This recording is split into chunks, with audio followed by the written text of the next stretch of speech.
The most common reason why artists fail to observe perfect value is that they directly try to start with detailed drawings, portrait, and the most important thing, they don't even know about the value exercise, which helps our eyes to observe perfect value in a reference.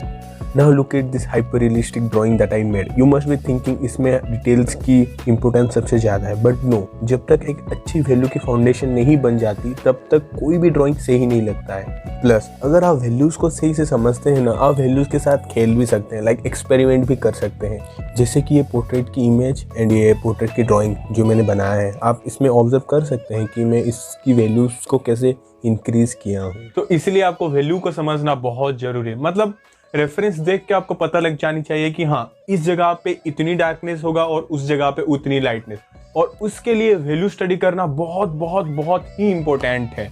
Value study तो करेंगे, साथ में transition scale की exercise भी करेंगे, जो कि beginners को ज्यादा प्रॉब्लम फेस करता है ट्रांजिशन में। तो फिर शुरू करते हैं फ्लैट वैल्यू स्टडी से। सबसे पहले हम स्टार्ट करेंगे डार्केस्ट ब्लॉक से। डार्केस्ट ब्लॉक भी करेंगे but in layer wise. Once आप 2-3 लेयर कर दिए, देन उसके बाद आप डार्कर पेंसिल यूज़ कर सकते हैं, लाइक 8B, 6B, 10B और कुछ भी, कॉज ये सबसे डार्क ही होगा। बट प्रेशर से एक लेयर में नहीं करना है, मल्टीपल लेयर्स वाइज जाना है, इवन दो ये सबसे डार्केस्ट है। फर्स्ट वैल्यू जो कि सबसे डार्केस्ट वैल्यू है वो ड्रॉ करने के बाद अब हम आ जाएंगे मिड वैल्यू नंबर 3 से। 3 के ऊपर इसलिए अगर आप नंबर 3 वाली वैल्यूज़ को सही से कर लिए तो नंबर 2 और 4 वाली वैल्यू सही हो जाती है, ज़्यादा डार्क या फिर ज़्यादा लाइट ऐसे नहीं होता है। ये भी लेयर वाइज ही जाएगी। आई प्रीफर कि आप लाइट पेंसिल से स्टार्ट करो, HB, 2B या फिर 3B और 4B से स्टार्ट करो, ये सबसे अच्छा रहेगा आपके लिए।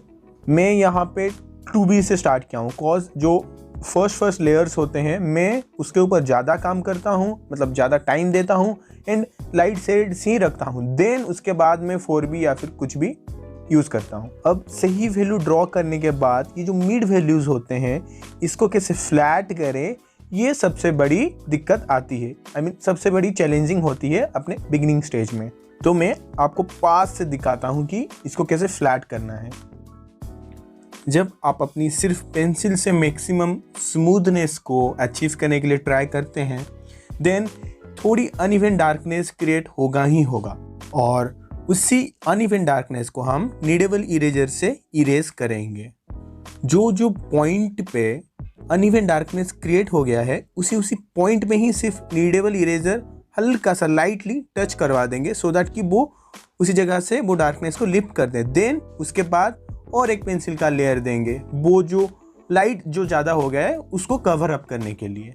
फिर उसी प्रोसेस को ही 3-4 बार रिपीट करके आप अपनी वैल्यूज़ को फ्लैट करते हैं। और जब भी मैं नीडेबल इरेजर यूज़ कर रहा हूँ, आप वो मार्क करना कि वो नीडेबल इरेज को मैं पॉइंटेड कर रहा हूँ, वो नीडेबल इरेज का जो टिप है मैं उसको पॉइंट कर रहा हूँ, सो दैट कि वो सिर्फ कम एरिया ही टच हो पेपर के ऊपर।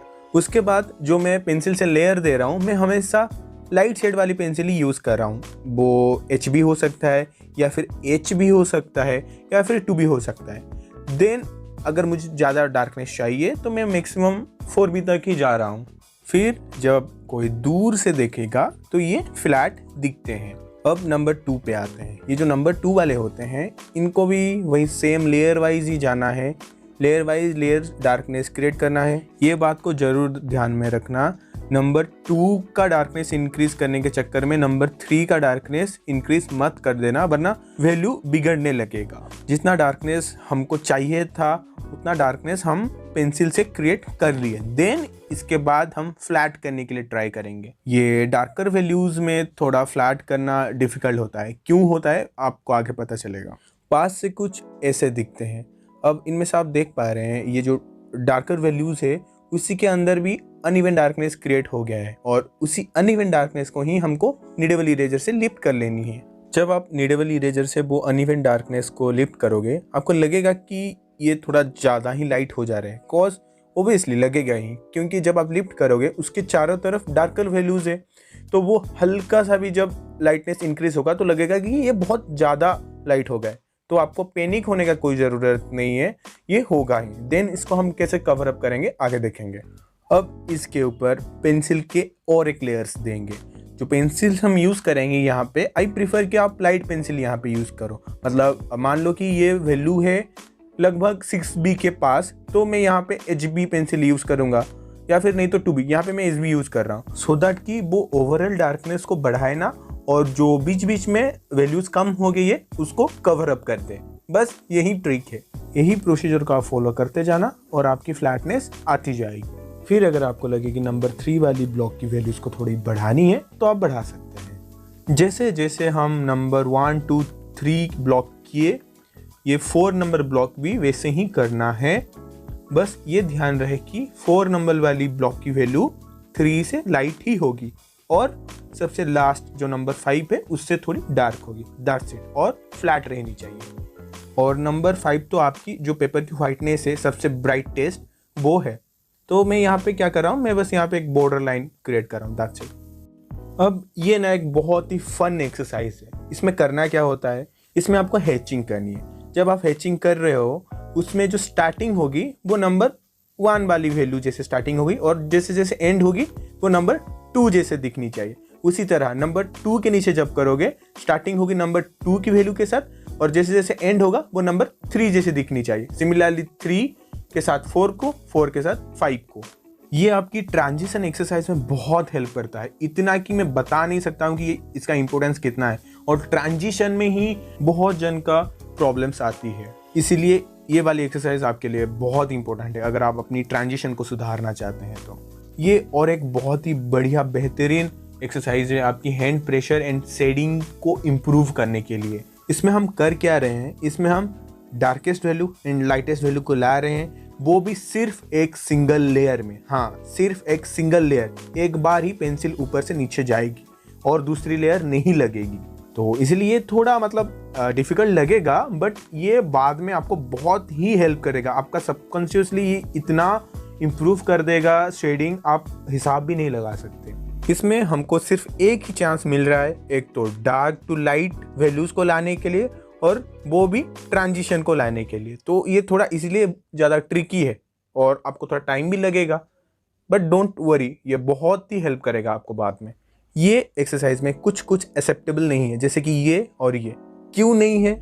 इसमें डार्कनेस की ट्रांजिशन नहीं हुई है, और ऊपर में डार्कनेस की ट्रांजिशन तो हुई है पर बीच में अनइवन डार्कनेस क्रिएट हो गया है, इसीलिए। थर्ड हो गई ये, इसमें क्या हुई है कि ट्रांजिशन से ही नहीं हुआ है, बीच में अनइवन डार्कनेस बहुत क्रिएट हो गया है। तो इसी तरह अगर कुछ बने तो ये एक्सेप्टेबल नहीं है, आप उसको सर्कल बना देना।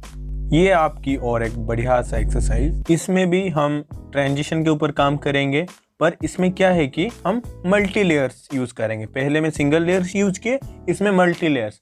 और जो ऊपर वैल्यू स्केल देख रहे हो, जो 5 वैल्यू स्केल है, वो हम एक बॉक्स के अंदर लाने के लिए ट्राई करेंगे। देखिए, एक ही बॉक्स के अंदर सबसे डार्केस्ट और सबसे लाइटेस्ट वैल्यू आ गई और बीच की वो ट्रांजिशन, बस इसी तरह। और ये वाली तो सबसे इम्पोर्टेंट वार्म अप एक्सरसाइज है आपकी, जो कोई भी ड्राइंग स्टार्ट करने से पहले।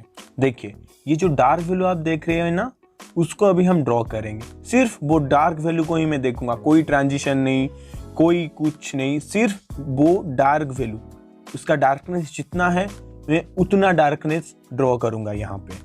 उसी तरह ये सेम इमेज की एक डिफरेंट एरिया चूज करते हैं जिसकी वैल्यूज थोड़ी डिफरेंट हो, ये वाली वैल्यूज को करेंगे। जब मैं ये वैल्यूज कर रहा हूँ, मैं टोटली भूल चुका हूँ कि मैं वो ऑब्जेक्ट का क्या कर रहा हूँ, मेरा ट्रांजिशन लाना है या फिर कुछ नहीं।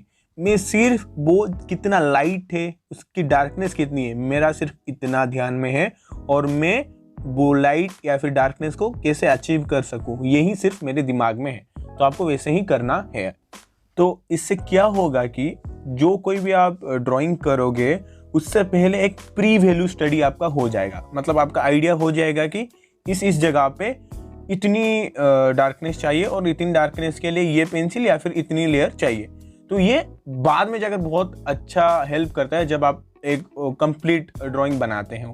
तो ये एक बहुत ही हेल्पफुल वार्म अप वाली एक्सरसाइज। देखिए, नेचर में infinity number of values available है, पर हमारा ह्यूमन आई सिर्फ 10 मिलियन वैल्यूज ही देख सकता है। और आर्टिस्टों ने उस 10 मिलियन वैल्यूज को फिर फर्दर डिवाइड किए हैं 10 value scale and 5 value scale में, जो कि हम अभी किए।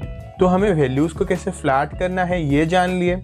कैसे ट्रांजिशन को लाना है ये भी जान लिए, हैंड की प्रेशर और शेडिंग की स्टेबिलिटी को कैसे इंक्रीज करना है ये भी जान लिए through out the exercises. I am pretty sure आपको आइडिया हो गया होगा कि वैल्यूज बेसिकली एक ऑब्जेक्ट की डार्कनेस और लाइटनेस होता है, और वो क्यों क्रिएट होता है, वो क्रिएट होता है because of the light like this. तो अगर आपको जाननी है कि how light works upon a object, then ये लेफ्ट वाली वीडियो को चेक करें, या फिर आपको एक शेडिंग की वीडियो देखनी है तो राइट साइड वाली वीडियो को चेक करें। Stay healthy, keep drawing.